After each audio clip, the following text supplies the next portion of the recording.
Council of State Government's eCademy series. Today's event, Credit Due, Increasing Veterans Post-Secondary Degree Attainment, is a component of CSG's State Pathways to Prosperity initiative focused on the nexus between workforce development and education, leading to economic growth and prosperity in the state. During today's eCademy, our speakers will highlight the importance of awarding credit for prior learning, with a particular emphasis on student veterans. I'm Pam Goins, Director of Education Policy here at CSG. As your moderator, I want to welcome you and thank you for joining us on today's call. Veterans are enrolling in post-secondary education institutions in large numbers, and most enter with military training and occupational experience. Many colleges use prior learning assessment to award academic credit when the knowledge and skills an individual has gained outside the classroom, whether that be employment, military training and service, civic activities, or volunteer service, can be matched to college-level coursework. Student veterans who earn credit for general courses are able to complete their degrees in shorter periods of time, reducing their college bill. Today you'll hear from 3 experts who will discuss successful examples to promote credit for prior learning. Just a few logistical points for our listeners who are new to CSG's web conferences. Please note that this webinar is being recorded and will be posted to CSG's Knowledge Center shortly after the conclusion of the event.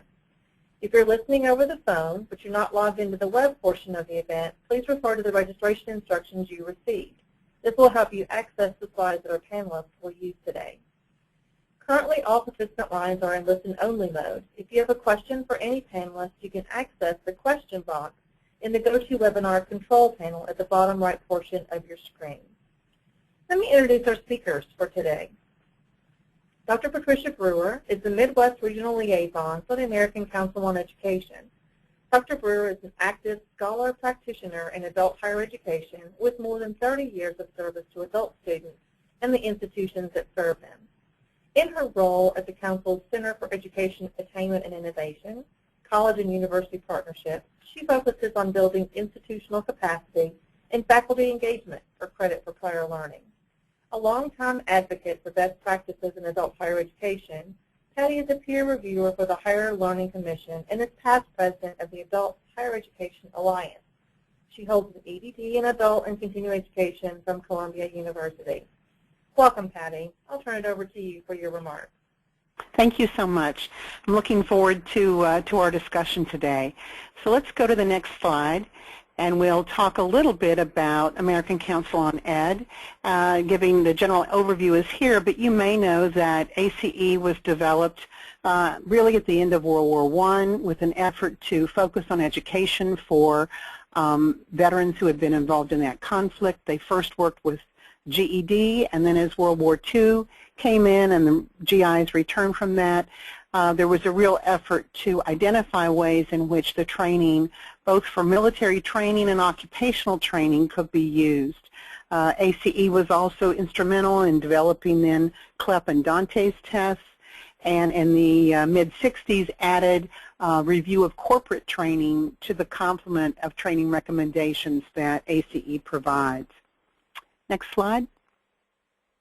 The Center for Education, Attainment, and Innovation does work with military programs, the corporate programs, which are referred to as ACE credit, college and university partnerships, supporting our student veterans, and also looking at innovative practices for working with colleges and universities. Next slide. The College and University Partnership Group really works with institutions very collaboratively. We have over 2,000 member institutions and take care of many of the things that are on the list that you see there. One of the big initiatives that ACE CUP works with is credit for prior learning assessment in general. And you know, this is important for adult learners, especially for our military students, because we know it works. There are a lot of initiatives now looking at credit for prior learning, changing learners, changes in the economy, a whole push for college completion, the move toward MOOCs and being able to actually access educational facilities and services in other ways, technology, competency focus, which is ideal for the work that we're looking at with the military folks, and also a push towards time to degree. So as colleges and universities begin to explore those options and think about credit for prior learning. They might look at standardized tests like CLEP, Dante's, or others. They can look at developing departmental exams. They can look at developing articulation agreements, mapping, individualized portfolios, and then, of course, we hope that they will turn to ACE for credit evaluation. So next slide. Our focus today, of course, is on credit recommendations for military training. And as we've looked at some of the research, we do know that giving credit through ACE recommendations and other forms of prior learning assessment does enhance degree completion. One of our most recent pieces of research on this came in 2013. Mylan Hayward did a dissertation out of community college in Virginia. He's a member there. People in the community colleges who do not use credit for prior learning have on average just under a 12% completion rate. But for people who are able to use ACE credits for our military veteran students, that increases to 24%. So it nearly doubles, a little more than that. What is the success rate for students? And so we want to focus today on the credit recommendations for the military. Next slide. I thought I would give you some of the information about the number of reviews that ACE actually conducts. This is the most recent year for which we have final numbers. In 2013 then, 48 military reviews, 604 courses, 40 occupational reviews, number of hours of education and training, large recommendation of semester hours for that, and nearly 300 faculty members from all over the country working on ACE review teams. The review process is very rigorous. We take folks that are content experts from all over the country, 2-year schools, 4-year schools, colleges and universities, for-profit, not-for-profit, the whole scheme of folks who can be working as educational leaders in the communities who have subject matter content expertise. We send them out and they look carefully at the scope and the rigor and the level of content that's in the training program or in the occupational training that folks get.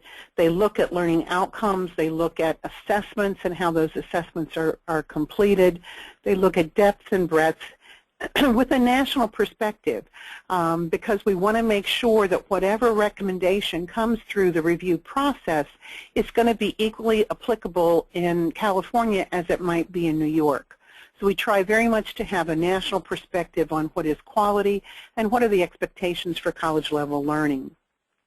The teams are comprised of 3, 4, 5 people, and they do have, in addition to the subject matter experts, they do have a psychometrician if the kind of review that's being conducted requires that. So it's a very rigorous process looking at syllabi, course materials, exams, the whole complement of what's done within the course, and then that becomes the recommendation that goes out for our military guide. Next slide, please.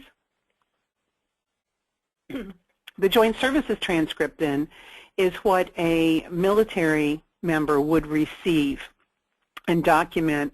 In the old days, we used the DD-214. That's no longer in process. What we use now is the Joint Services Transcript, which has a whole complement of the training that they've completed, the code for that training, when they did it. And so this is what a service member can use to go to a college or university of his or her choice to really identify and begin to investigate the training that might be there and creditable. Next slide. The military guide, then, which is online, is available for that student and also for the college or university that the person is enrolling in, to use this to provide the recommendations actually that are associated with the training that's there. The military guide includes all evaluated courses and occupations from 1954, and of course in that period of time some of that training is still the same type of training goes on, but there are different variations on that training and various credit awards associated depending upon when the person took the training, how current it is, and the field that it's in. Some of our fields have a much shorter shelf life in terms of content and applicability. So we try very hard to keep the evaluations current. There's a regular cycle for reviewing those evaluations and ensuring that they're still appropriate for the veterans. Next slide, please. So who supports the use of military credit? I have on the slide here folks that are promoting that. The Department of Labor has certainly been actively promoting this through TAC grants. A number of foundations, Gates, Kresge, Lumina, among others, are providing support for military credit. Employers certainly are looking at our veterans, our returning service members, and hoping to be able to check the training and the occupational work that they completed and use that in a new environment.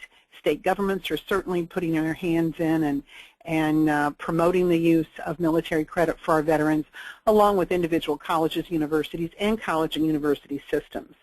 Our own data from 2012 indicate that 92% of colleges and universities award credit for prior learning assessment. So they're actively involved in that now. 77% award for military directly through ACE recommendations, and 53% award for occupations. So we would certainly like for those numbers to increase and have the vast majority of colleges and universities using the ACE recommendations, but those are our current numbers. So next we're going to focus on some of the results of an ACE study from 2013 entitled Credit for Prior Learning from the Student Campus Industry Perspective, and how those initiatives are being addressed on college campuses and in other places.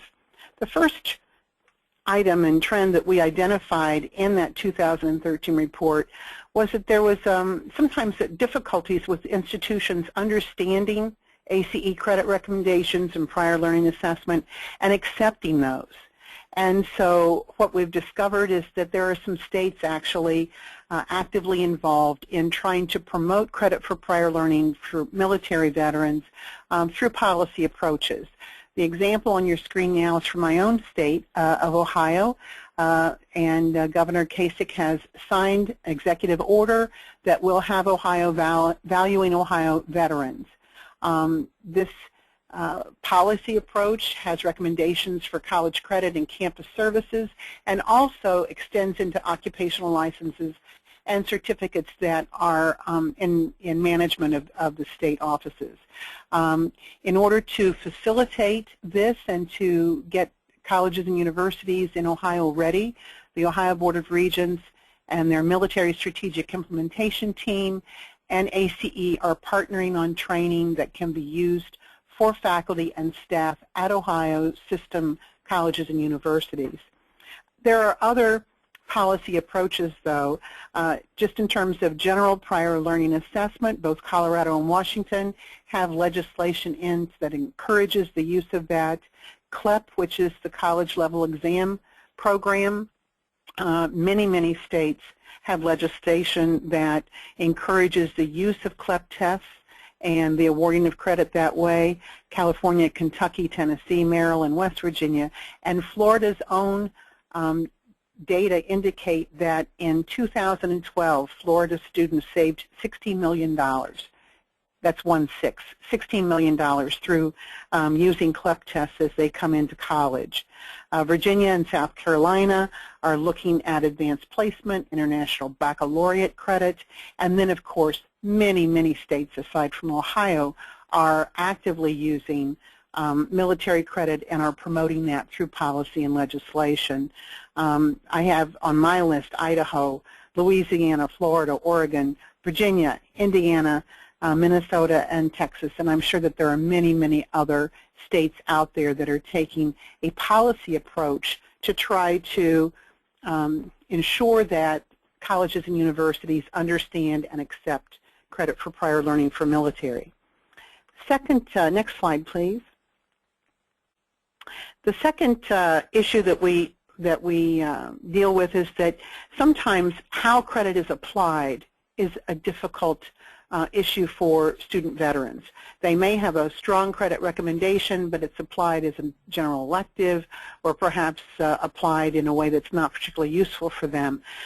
We do have on this slide here some examples of mapping initiatives, either university systems or individual schools that are actually trying to map military training back to their own existing degree requirements.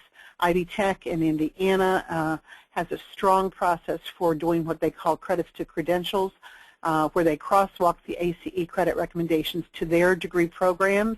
University of Georgia system with the Adult Learning Consortium has worked on mapping and other types of credit for prior learning over a 3-year period. They're now collaborating on that and having some work across the state. And Inver Hills, which is in Minnesota, has what they call a pathway development that maps the credentials and relies then on the state system and individual policies to develop roadmaps for those veterans. Old Dominican in Virginia has actually a searchable database where students can come in and put in their training and find the appropriate degree, offset of degree requirements. So another good initiative for student veterans. Next slide, please. We also found in our work in 2013 that there was a lot of learner confusion about how to actually go through the process of getting credit for prior learning. MnSCU, Minnesota, has a system policy that requires working with credit for prior learning, and they have initiated the pieces that you see here on the slide to really make this accessible and useful for military veterans, or veteran students. And so they look at credit transfer, educational benefits, military-friendly policies, student bill of rights. They focus on career and life planning. And then they also have a number of partners that they work with, including LinkDebt, which looks at benefits, military academic benefits, the Department of Employment and Economic Development and Veteran Employment, the Minnesota Army National Guard. They have a group called Beyond Yellow Ribbon, iSeek Military, and then work with service member opportunity colleges. And so really have a number of partners around the state that can help those students come in and maximize their credit opportunities. Next slide. We also know that we have an issue with sharing information with employers and colleges and students. So having common information among those three audiences is really important. And here are some of our groups outside of ACE and outside of higher ed that are working to translate military training into the civilian workplace skills and jobs. American Legion has a Veterans Employment and Education division that works on licensing, credentialing, and certifications.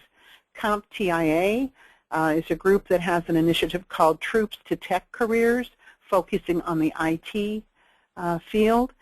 And the Center for Energy Workforce and Development has Troops to Energy, which is a similar initiative focusing on positions in energy development. They use what they call a roadmap to allow people to come in with the training and education that they've already had, and then through working with a career coach, identify what missing pieces they might have within their educational background, and then support job search.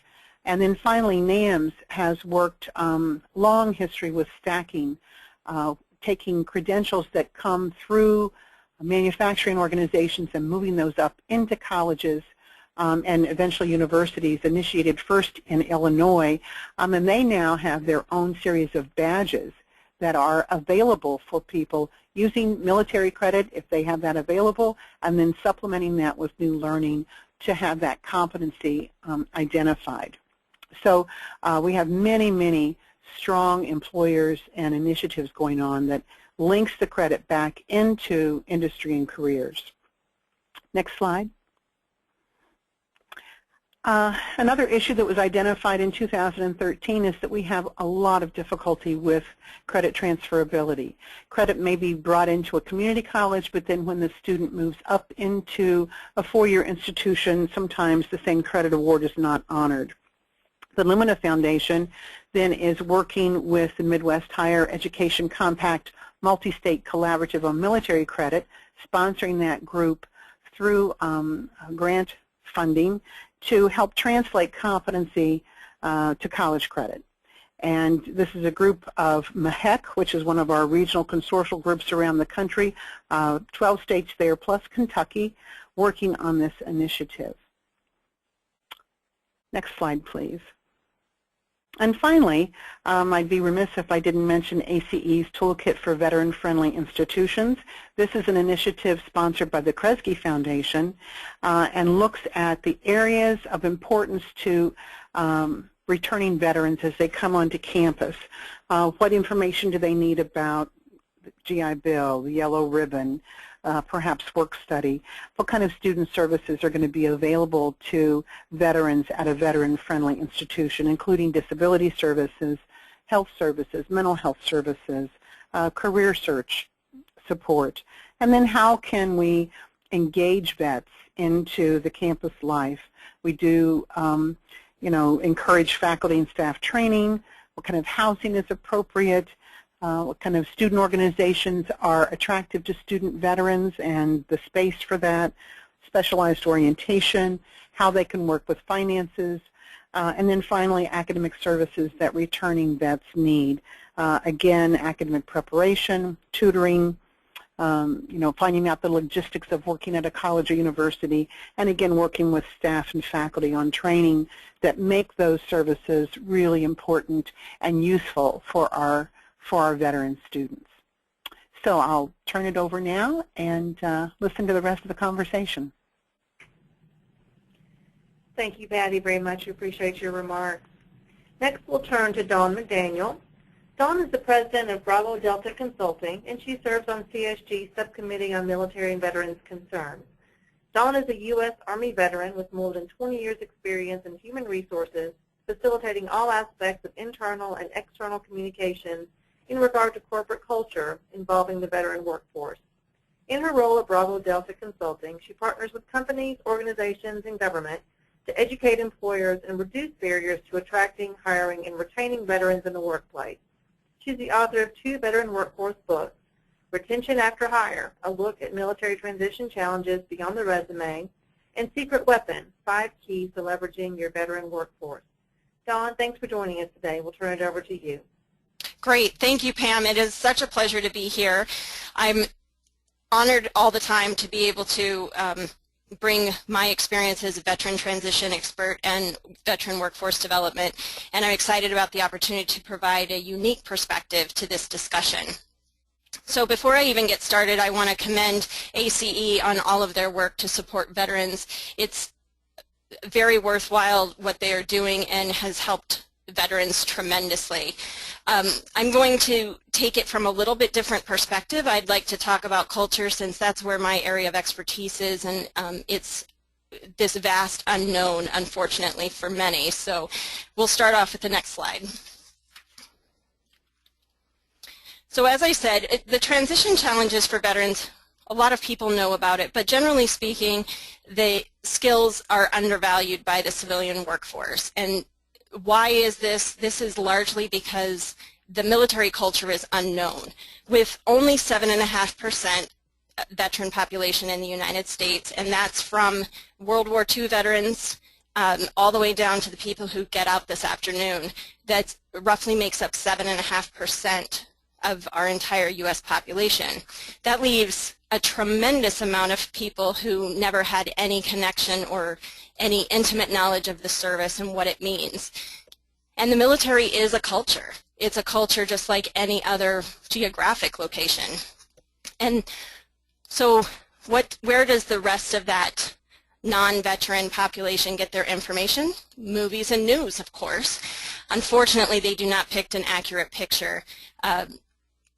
It is glorified in some respects, horrified in others, and it really doesn't ever communicate the culture of the military, and so the intrinsic value that is developed through that culture is largely invisible. So, explaining that military culture a little bit, I know Pat talked about the Joint Service Transcript and how that captures military occupational specialty, the job that people did, largely that training for leadership training or medic school or different kinds of occupations that were captured. What I'd like to do is take a little bit different approach and look at the culture that military creates behind the scenes. So in addition to our jobs, we are typically, as I was in the Army, and I was told often that I was going to go to the needs of the Army. In my experience, my MOS was an administrative assistant. I had an executive administrative identifier, which means that I had an intense 4-week, which was the equivalent of a semester, in grammar and English composition. And it's interesting because when you are forced to do push-ups for every error you make, it is amazing how quickly you retain information. So that English and composition intense course that I had, which might equate, and I'm no expert in actually taking the learnings and applying it for academic credit the way ACE is, but I know that I learned similar things in my English 101 class, for instance. In addition to my actual job that I did, I also held the roles, these are actual roles that I held throughout my 4 years. I was a driver, a speechwriter, a travel agent, personnel specialist, and then I was a promotions coordinator for 15 months in the peninsula of Korea.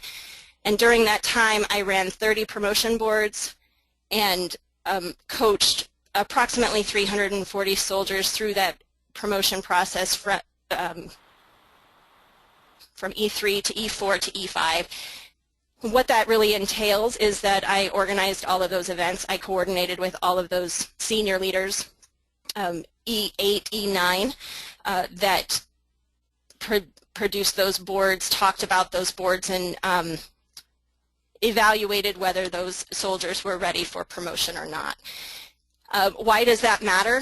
Well, because I was able to include a lot of soft skills, my adaptability, leadership, discipline, flexibility, high impact decision making, etc., into my job. When I got out of the military and I went to college and I took my IO psychology class, my industrial and organizational psychology 101 class, 90% of what was covered in that class I learned in the military already. So I was largely bored in that class, and while I got a great grade, I just felt like I was missing an opportunity to be really utilizing my time to learn something more. That 10% that wasn't covered, or that was new for me, I found that I learned that in the second level classes anyway, because those were learnings that were required to go on to the next level, and so they always reviewed them. So I'm just trying to offer that different perspective, that there can be learning that happens on the job that happens outside of just the technical skills. And of course the Joint Service Transcript has to be standardized, and I can only imagine that that's an incredible feat to try to take all of those military and then relate them to college credit, but it's vastly important. So that's just a little bit about the culture and how it works and all of the different aspects that military service members experience through that culture. Veterans have different needs when they get out. The majority, not the majority, many of them have young families, and so that drives their need for income. Many have college courses that don't transfer. Pat already mentioned that, and that creates a frustration with college and feeling like it's a waste of time. Compound that with sitting in a classroom where you already know the material. It feels like, why should I bother sitting through college? I may as well just go get a job because I want to get back to the workforce anyway. They came from the workforce, they're already there. A lot of times veterans don't really fit in college unless there's strong support systems, and higher education institutions are making tremendous strides in this area, and so I commend them for that as well. but there's still veterans that don't feel comfortable in that college environment, being surrounded by what they would consider kids now that they've spent 4, 6, 8 years in the military and are now coming back and going to school. So hopefully that just gives a little bit different perspective on their transition challenges and how it impacts their college career. Next slide, please. So why is it important to award credit for these kinds of things? And again, I'm not saying that I'm an expert in awarding credit or being able to standardize how that works. What I do know, though, is the majority of veterans who leave the service have a lot more training and knowledge than what appears on their transcript or their DD-214, in my case, a DD-214. Before I got out, before joint transcripts were available. But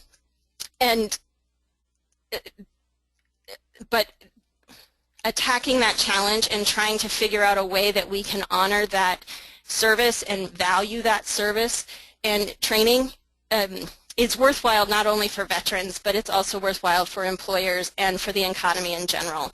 And how does that happen? As I mentioned in the beginning, the majority of our society doesn't have any experience with military or military culture. Employers know how to value college education.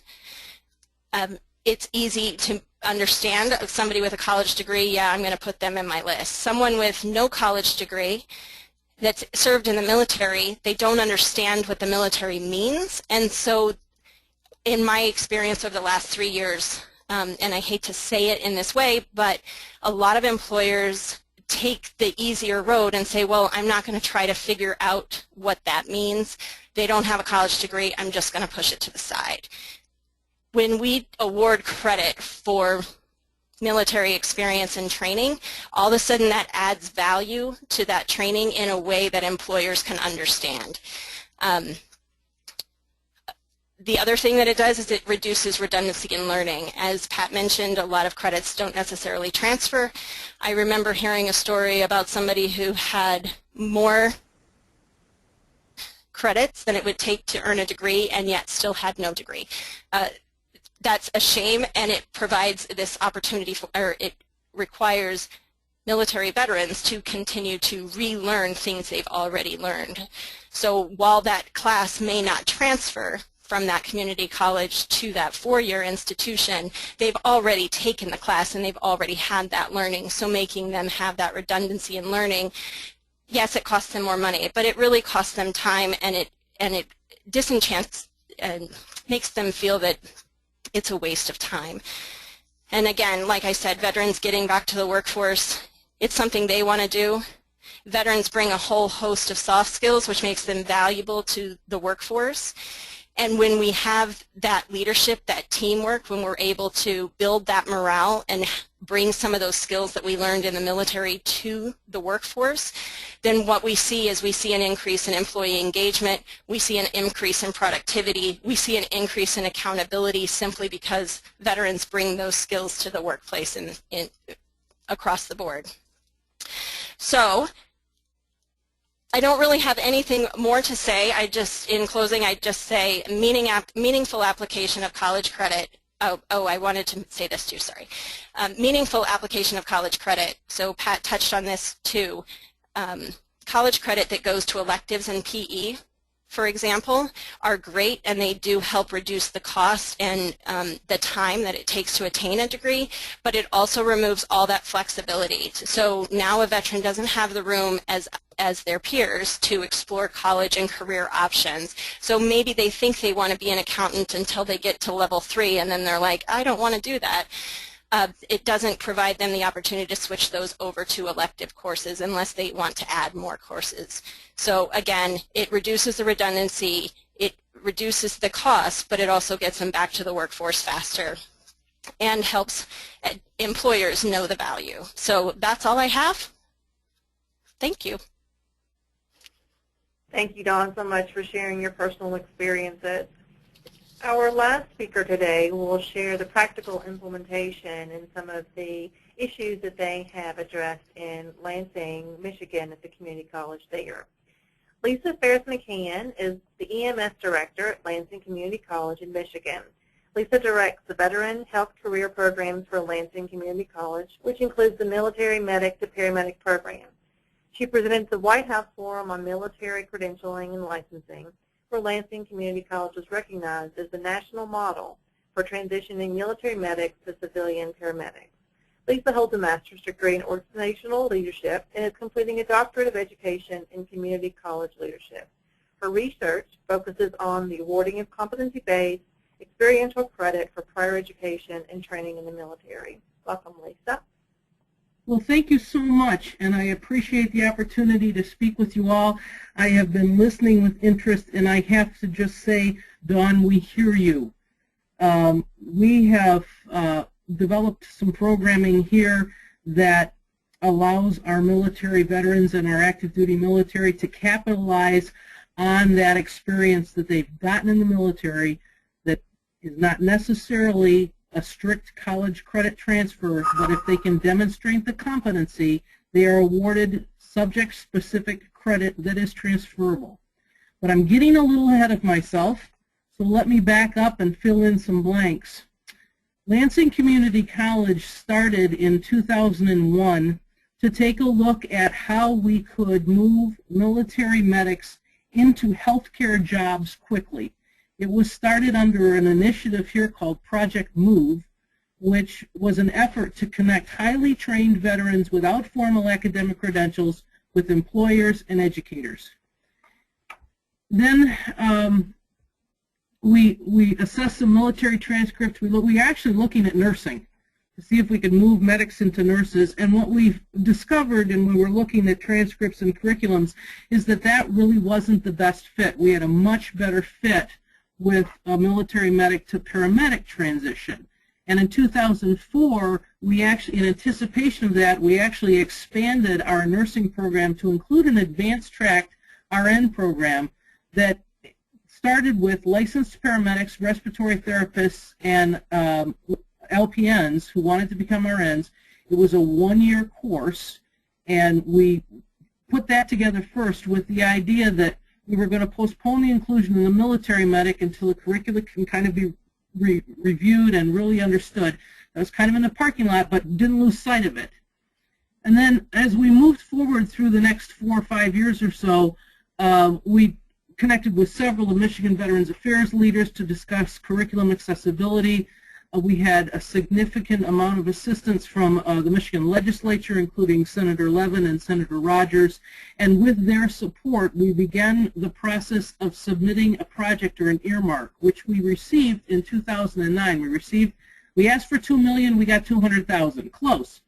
But we received an earmark to develop a military medic to paramedic program here at Lansing Community College. We took a look at the curricula. We piloted a program in January of 2012 with 5 students after some extensive crosswalking and looking at curriculum and also looking at experiential learning. And we determined that we could apply prior learning credit to about 40 to 60% of the standard paramedic program. So that cut down the military medic's time to about 6 months. The classes began, we started a pilot of 5, we then did a second pilot of 10, because our first pilot, when we got finished, quite honestly, we dismantled the whole thing and did it again. We had learned so many things from our first cohort that we wanted to implement before we started on to the second one. Senator Carl Levin was nice enough to visit Lansing Community College and meet with the student faculty in March of 2013, and he encouraged the Assistant Secretary of Defense for Force Readiness and Force Management, Frederick Volbath, to come to our campus as well, which he did. And that, of course, then brought us to the White House to present at the Joining Forces Initiative on military credentialing and licensing. What makes this program unique is that we started with the ACE transcript, we started with the JST, and then we took a look at, okay, what did they really do in their job? And we developed competency testing, discipline-specific competency testing, that when our military medic candidates come to the college to start their military cohort, they take about 3 days of competency testing to determine what other subject-specific credit we can award. What that's done is it has increased our degree completion by about 70% at this point, where before we had students that were receiving their paramedic certificate and leaving to go be a paramedic. We now have them finishing degrees and entering what we call our stackable degree system, which includes the Advanced Track RN course, or we also have established some working relationships with 2 of the PA schools here in Michigan where they can do pretty much a 2+3 depending on which track they want to take. They aren't completely sequestered. Obviously, our military cohort does interact with the traditional students at various points during their education here, but because they bring so much prior learning with them, they're on 2 separate tracks that come together at various points. How's that? All of the faculty that teach in the military medic program are former military, and that speaks to that connection that Dawn was talking about, where military culture is different. And we have found that having former military as part of our instructional team makes a connection with our military cohorts when they come through and creates that sense of belonging. The other parallel that's being happened while the program's being developed is we also developed a very significant support network in them, including a Student Veterans Association, a Veterans Resource Representative that's here on campus. We have put together all sorts of support as far as academic counseling and advising, financial aid advising. We have certifying officials on campus, and we've done everything to make them inclusive into the college culture, because we also are aware that there is a transition process that goes on in the college culture that moves them from that military culture that they are used to and are comfortable with into that civilian culture and prepares them for civilian employment. So we've got a couple of things going on here at the college, and it's just an exciting time to be here. We're very fortunate that we are able to serve the veterans that have served us. We are a member of SOC. We have a memorandum of understanding with the degree network system so that they can move around and they can bring their credit here as well. But I think the one thing that we've taken a step beyond and that sets the program apart a little bit is that identification of those soft skills and those the experiential learning that's not classroom but certainly competent. And we've been able to, through examination and through testing, award that credit. Then they are not sitting in the classroom where they know 90% of the content and are learning 10, and they're not getting discouraged. We've had just a tremendous amount of positive feedback from our veteran students that this is the model. This is what they would like to do. And by taking that, we have now expanded and sort of cookie-cuttered our military medic to paramedic model to include our IT department, our construction trades, Surge Tech, our Rad Tech program, and other healthcare fields as well, to see how many of these we can crosswalk and match. And the end game is to return these folks into the workforce as quickly as possible with the requisite credentials that they need. So I appreciate you giving me the opportunity to sort of highlight our program. I'm excited about it. We're very proud of it, and I would be more than happy to answer any questions that anyone may have. Thank you, Lisa, very much. Mm-hmm. Let me remind our listeners that you can pose a question to any or all of the speakers by using the box at the right-hand corner of your screen. We do have some questions ready to pose to our speakers on the line today. This one is for Lisa. Tell us a little bit more about the 3 days of competency testing. Who developed the assessments, and how was your faculty involved?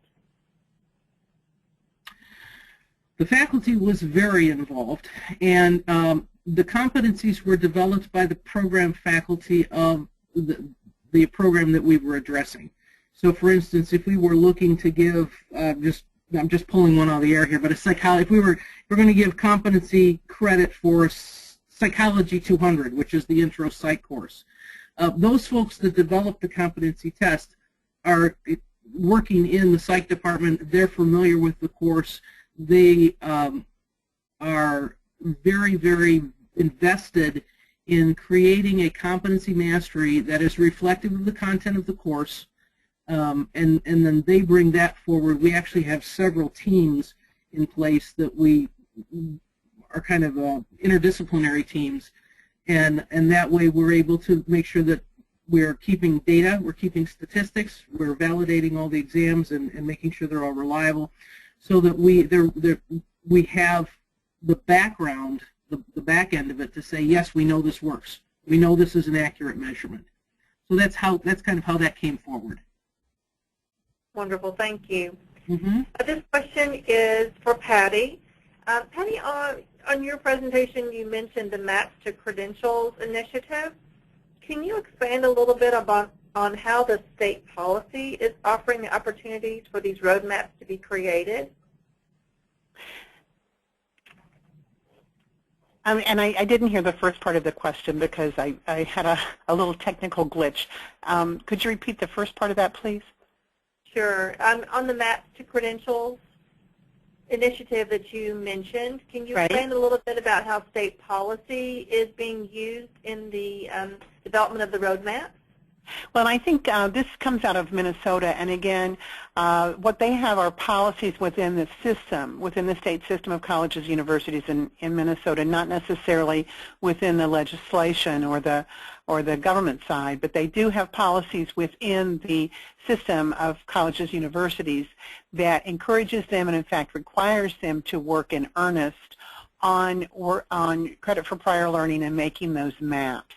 And so as we look at schools across the country that are doing this, and Inver Hills is similar, there's a real test to take the credits that are most likely to come in from military students and then look at the curriculum that's available and actually do that mapping.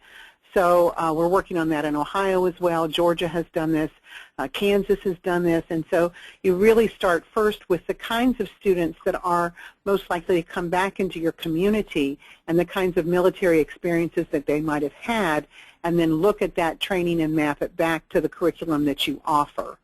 So the policy statement is really within the MnSCU system more than within the state of Minnesota.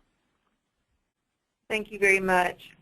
And to all three presenters, we've heard so much that our student veterans often don't self-identify that they do have military credit or experience.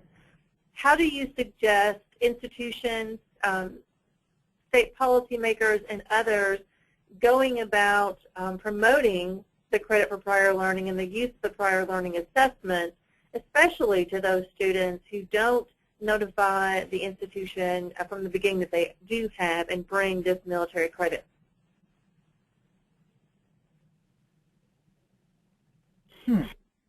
I can take that first. In my experience, what I've seen is that veterans are more likely to self-identify if they feel safe and if they feel valued.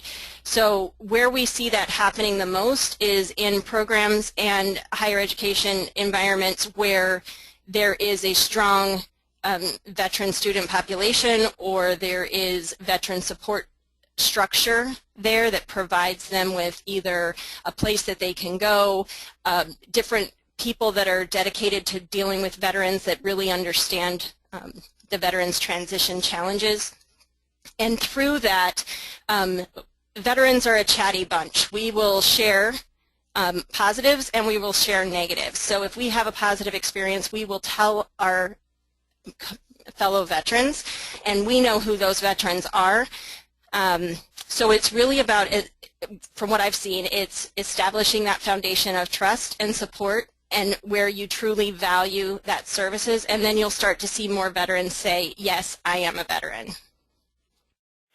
I think actually this is a problem that we have with many adult students who return to college, and they may not know about various opportunities. They may not know about credit that they have in their back pocket on their joint services transcript.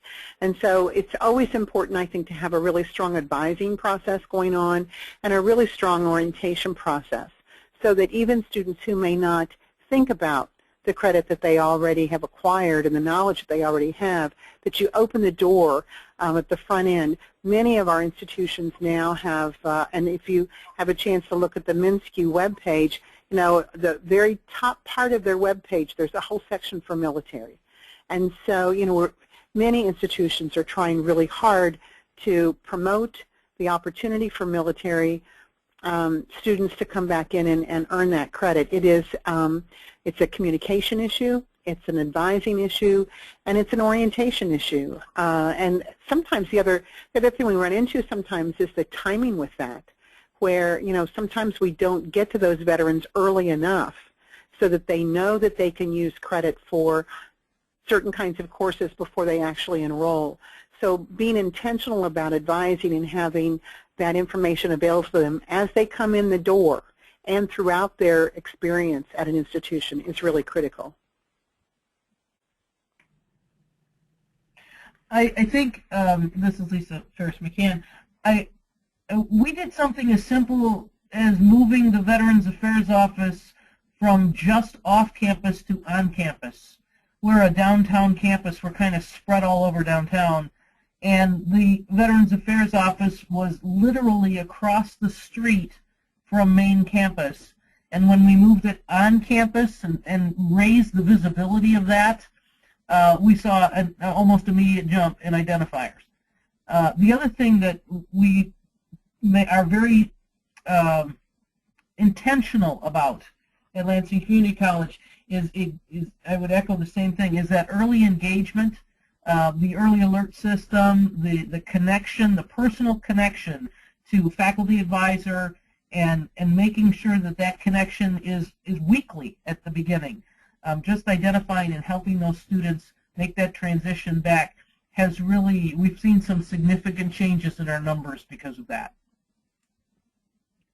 Thank you. We have a question from our listener asking, is it correct that the DD-214 is going away, or is the Joint Services Transcript being used only for transferring occupation specialty to civilian credit? The Joint Services Transcript includes both training and occupational information on it. Whether or not there's a release form called a DD-214 as you exit the military, I really don't know about that. But I do know that in terms of recording and capturing training, the Joint Services Transcript, for all of the services, of course, except the Air Force, which has its own Community College of the Air Force transcript. Thank you. Patty, this is directed to you. Our listener says, if I heard correctly, you said that 24% of veteran students graduate by using these credits for work and occupational experiences. Can you share a little bit more about how that 24% relates to the total number of students? And let me clarify what I was referencing there. This was a study done by Mylan Hayward. He is an employee at, I think, Northern Virginia Community College. This was his dissertation study. And in that study, he looked at completion rates at community colleges across the country. And he found that if there was no use of credit for prior learning in his sample, that about 12% of the population completed college.